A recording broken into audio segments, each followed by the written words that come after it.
What's the best way to use a laser pointer during a presentation?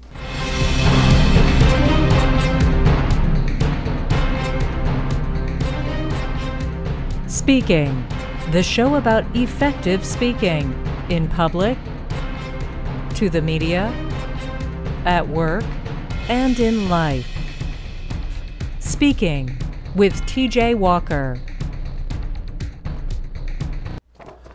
Tom Allen writes in from Opango and says the following: TJ, I listened to your YouTube video about the number of bullets. I knew you were going to say 0, and I agree. How about the use of a laser pointer? I haven't used one, but I'm thinking about it. Now, we had a bit of an exchange. I'll share that with you. I wrote back to him, why do you want to use one now if you haven't been using? Here's what he says. I have this one slide. It's an idea funnel. I was going to use the pointer to say ideas start here, point with the laser. Revenue comes out the other end and point with it. And so I would use the laser to accentuate a point. Here's my thought about lasers. In general, most of the time, anything you're pointing at with a laser on a PowerPoint slide, give that thing its own slide. If you want everybody's eyeballs to be focusing on one thing, blow that one thing up and give it its own slide. It doesn't cost you any more money. It's just going to be much easier. Now, so often when I see people using a laser, they're sort of spinning it around. Half the people in the audience, their eyes hurt, they're looking away. They can't really see what it is because it's some small number or something really small on the screen, and anyone in the back half of the audience, or even maybe the back 2/3 of the audience, can't see it.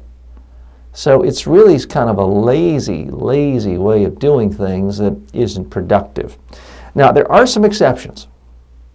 If you are, for example, showing an architectural drawing and you're showing the whole big house or factory, whatever it is, and then you want to show something that's really important that you want people to focus on that visually doesn't make sense outside of the context of the whole structure, to then show a laser for a second to show where it is, I don't have a huge problem with that, but then I would quickly go to the very next slide that has a blow-up of that thing you're looking at, so a laser is no longer needed. But that's an exception. I really don't see it used that way very often. For the most part, it's just an incredibly lazy, sloppy way of going through a presentation where someone has put up a bunch of bullet points with words, or maybe words, and some are in a triangle and some are in a decision tree and they're going through it. Horrible, horrible, horrible. You really cannot go wrong with the following advice, which is anything that you're pointing to with a laser, get rid of the laser, blow that thing up, and give it its own slide. Do that and you'll be in much better shape. Tom, thanks so much for writing. Appreciate your questions as always. Again, this program is about your questions. It's not about me. It's not about a big agenda. It's about you have questions related to public speaking, speaking to the media, speaking using PowerPoint, speaking using any other tool, speaking during a crisis, and we answer your questions. Speaking is brought to you by Media Training Worldwide. For all of your media training and public speaking training needs, go to MediaTrainingWorldwide.com.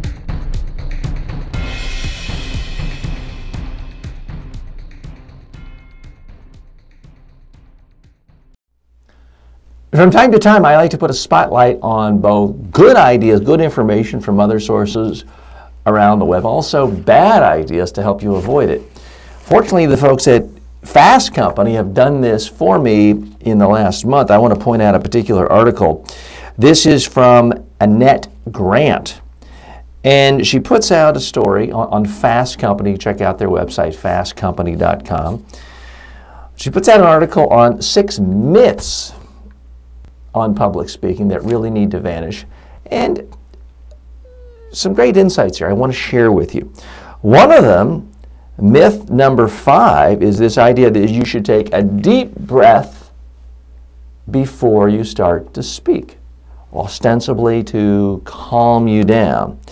And here's the point that Annette brings out. You know, what happens when you take a deep breath? You hold your breath. You can get tense, and your voice gets tight.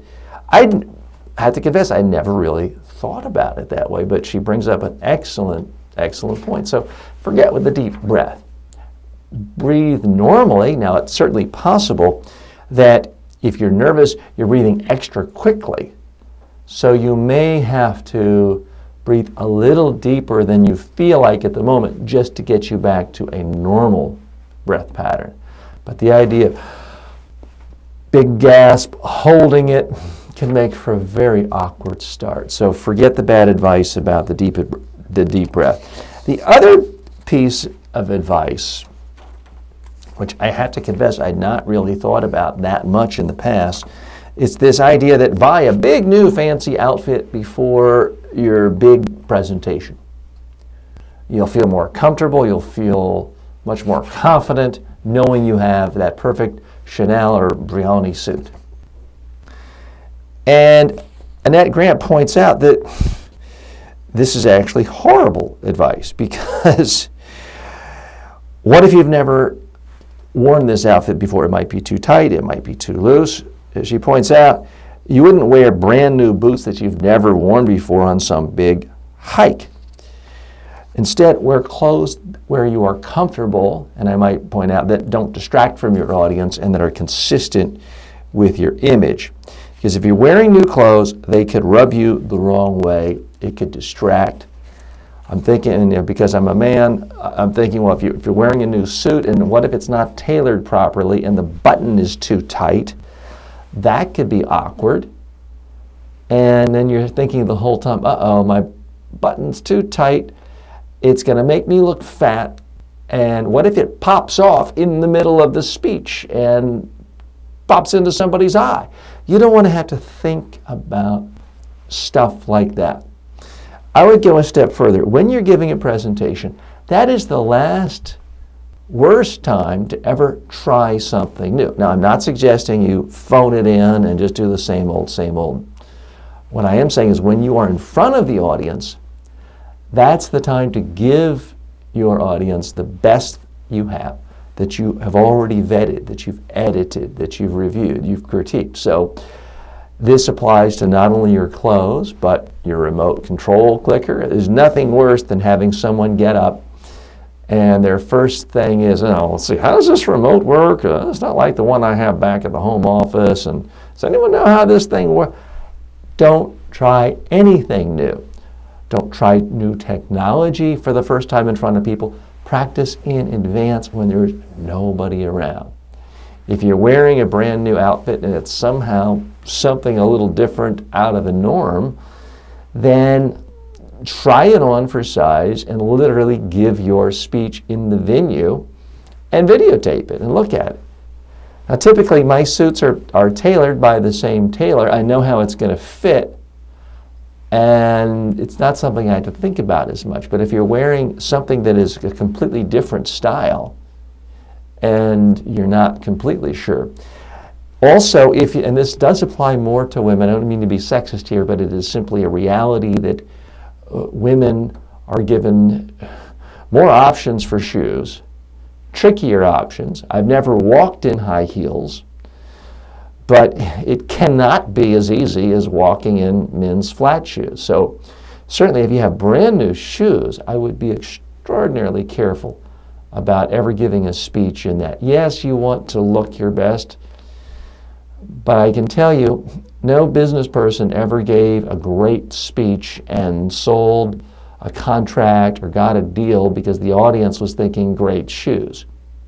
Unless you happen to be a shoe designer, then it's completely different. You want people focused on what you are. Sure, you want to come across your best and look professional, but that's not the time, certainly, to try new shoes that could give you a blister while you're speaking if it's 60-minute keynote and you're walking around the stage. And if it, again, I have very little experience, i.e. no experience walking in high heels, but if you're walking in a different height of heel than you're used to. That could be different, and it could look uncomfortable. So be very, very careful about that. I would stick with something that looks relatively new in the sense it's not worn down, but that you're completely comfortable in and you know how you're coming across. You don't have to think about it when you're on stage. I'm TJ Walker. As always, may all of your presentations in life be a huge success. Speaking with TJ Walker is the #1 rated daily streaming TV and radio show devoted to all aspects of speaking and communication. If you received value from this show, then please subscribe to it at MediaTrainingWorldwide.com. Please review the show, leave comments, and share it with your friends and colleagues today.